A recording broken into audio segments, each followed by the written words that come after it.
ഈ സോൾ ടൈസിനെ കുറിച്ച് പറയുമ്പോൾ ആ സോൾ ടൈസ് ഇന്നത്തെ സാഹചര്യങ്ങളുമായിട്ടൊക്കെ ചേർത്ത് വെച്ച് പഠിക്കുകയാണെങ്കിൽ എങ്ങനെയൊക്കെ നമുക്ക് സോൾ ടൈസ് ഉണ്ടാകുവാനുള്ള സാധ്യതയുണ്ട്. ആ സോൾ ടൈസ് അൺഗോഡ്ലി ആകുവാനുള്ള സാധ്യത, അൺഗോഡ്ലി സോൾ ടൈസ്, ദൈവഹിത പ്രകാരമല്ലാത്ത സോൾ ടൈസ് ഉണ്ടാകുന്നു.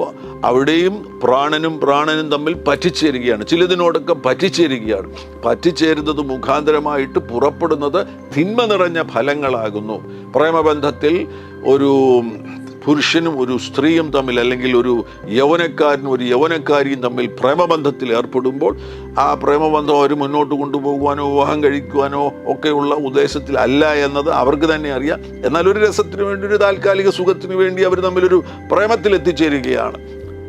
ആ പ്രേമബന്ധത്തിലൂടെ അവിടെ ഒരു സോൾ ടൈ, അൺഗോഡ്ലി ആയിട്ടുള്ള ഒരു സോൾ ടൈ അവിടെ ഉടലെടുക്കുന്നു. അതിൽ നിന്ന് വരുന്ന ഫലങ്ങൾ കേടുവരുത്തുന്ന ഫലങ്ങളാണ്. ഇവർ തമ്മിൽ പിരിഞ്ഞു പോയെന്നിരിക്കാം.